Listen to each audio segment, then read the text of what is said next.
Picture this. Your cat sits regally atop the bookshelf, gazing down upon the household as if it were his personal kingdom. This familiar scene is more than just a quirky pose, it is a glimpse into a complex social world where height symbolizes status. While often mistaken for solitary creatures, cats have in fact evolved intricate hierarchies, frequently leaving their human families as unwitting subordinates in a subtle chain of command. This social order began over 9,000 years ago during domestication. The drive for dominance emerges incredibly early. Even newborn kittens will jostle for the highest ground in their nest before their eyes have even opened. As one humorous observation goes, the only difference between animals and people is that animals don't keep people at home, although cats are sure otherwise. Welcome to the secret life of your feline ruler. The roots of your cat's commanding presence run deep, tracing back to its wild ancestors. While evolved as solitary hunters,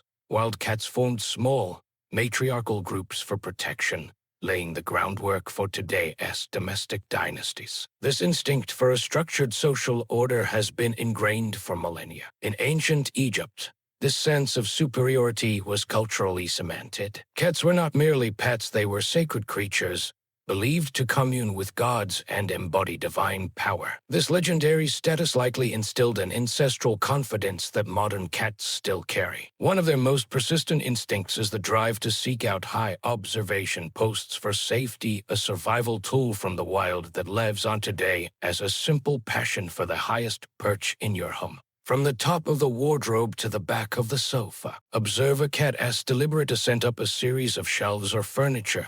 This is not just climbing, but a symbolic climb up the social ladder. In a multi-cat home, physical altitude maps directly to social status. The highest ground confers the best vantage point for monitoring the kingdom, as well as greater warmth and safety from potential threats. This is why cats instinctively gravitate upward to assert their dominance. This behavior is part of a sophisticated system known as vertical zoning. Cats mentally assign different functions to various levels of their environment. The bottom floors are often for basic needs like eating. Mid-levels are for play and interaction, while the highest shelves are reserved for control and rest, the throne room of the domain. As one owner wryly noted, "But a flea collar for my cat." Now fleas have divided themselves between the cat's head and body. At least, there is some order. Even pests, it seems, adhere to the feline law of height. The feline hierarchy is established through a subtle, non-verbal diplomacy, far removed from loud confrontations. Dominant cats signal their status with an upright posture, a direct stare, and the slow, deliberate blink of a sovereign. Subordinates, in turn, typically yield without fuss, simply taking note of their position. Unlike dogs, cats rarely display overt submission. Their social contracts are sealed with a look. A vignette illustrates this silent negotiation. Two cats encounter each other in a narrow hallway. After a momentary pause and a single exchanged glance, one cat calmly steps aside, ceding the path. This is the essence of feline diplomacy. Even grooming, which seems affectionate, can be an act of dominance, as the leading cat marks group members with its scent, reinforcing the established order without a single hiss. A cat's home is not just a living space, it is a meticulously mapped kingdom, divided into distinct zones for feeding, lounging, and patrol. They create detailed internal maps of their domain, noting every sunspot for optimal napping and every high point for surveillance. This mental cartography is crucial for their sense of security and control, and they will actively defend these zones from rivals, both real and perceived. This territorial intelligence sometimes manifests in seemingly clever behavior. One funny story tells of a shop cat that appears to sense superstitious customers, purposefully crossing their path and, according to the owner, visibly smirking afterwards. This keen awareness of their environment even fuels rumors of mystical abilities. It is said that cats can sense and ward off spirits, a legend that likely stems from their instinct to guard their territory from all intruders, seen and unseen. What makes one cat the boss? The psychology behind feline power is fluid, shaped by early socialization, personality,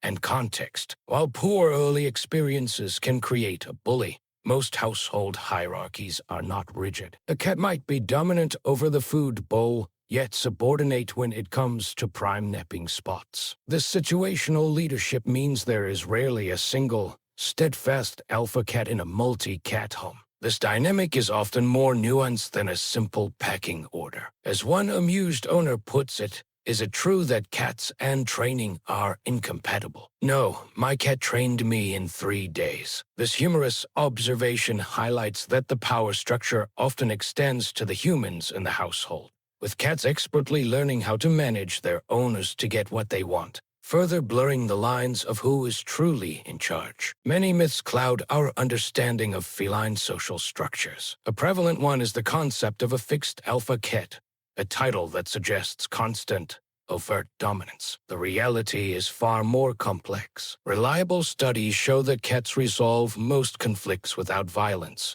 and their hierarchy is fluid, not a rigid, linear chain of command. Leadership can shift based on context and resource. Another area ripe for debunking is the mystical reputation of cats. Legends often claim they can sense the supernatural, acting as spiritual guardians for the home. A more grounded interpretation suggests these perceived abilities are simply the result of their acute senses and instinctive behaviors. A cat staring intently at an empty corner is likely tracking a dust mote or a sound inaudible to humans, not communing with a ghost. Even the most established feline social order can produce moments of pure comedy. The serious business of hierarchy sometimes goes hilariously awry, offering a glimpse into the less dignified side of cat rule. These anecdotes highlight the charming absurdity of living with a tiny, furry overlord. One real story recounts, "My husband returned from a trip to hear our cat bellowing his name at midnight, a sight worth seeing." Another owner shares a familiar sentiment, "The real boss in our house isn't me, it asked the cat. He trained me fast enough." And a final funny observation captures the daily irony. "My cat runs like he is late for work while I am the one getting underfoot." It seems even the boss has a chaotic day at the office. Contemporary research by feline behaviorists provides a scientific backbone for understanding the cat's social world. Studies confirm that in female-centered cat colonies, hierarchies are often loose and positions can shift with context, debunking the myth of a rigid pecking order. As one scientific quotation succinctly states, "Cats do not have dominance hierarchies, but they can live socially in groups." A recent and surprising discovery reveals the depth of the human-feline bond. Cats actively tune into human vocal tones and adapt their behavior accordingly. They are far more attentive to our communication than previously believed, using the emotional inflection in our voices to gauge mood and intention. This finding underscores that the household dynamic is a complex,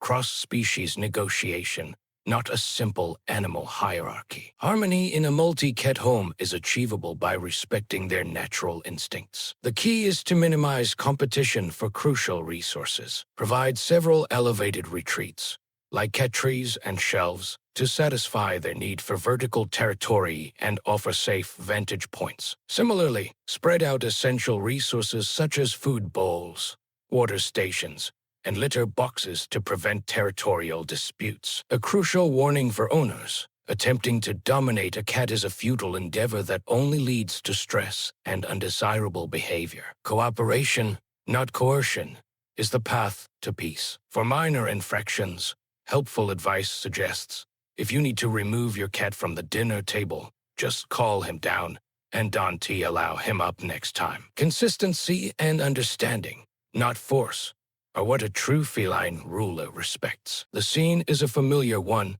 The family gathers to watch a movie, and the cat presides over them from the highest seat in the room, the true king of his domain. This final image encapsulates the reality of human-cat cohabitation. True harmony does not come from challenging their innate instincts, but from understanding and respectfully accepting the feline rules of the house. The surest sign of who holds the highest rank is to observe who occupies the most elevated spot. This is the fundamental reason cats are so drawn to climbing and perching. As the philosopher Michel de Montaigne mused, when I play with my cat. Who knows if she isn't amusing herself with me rather than the other way round? This philosophical reflection perfectly captures the nature of our relationship with these fascinating creatures. We may provide the home, but they define the social order within it. So who is the real boss in your home? The next time your cat claims their throne on the refrigerator or bookshelf, remember, it is not a coincidence, but centuries of feline reign at work. If this insight into cat hierarchy made you see your pet in a new light, give this video a thumbs up.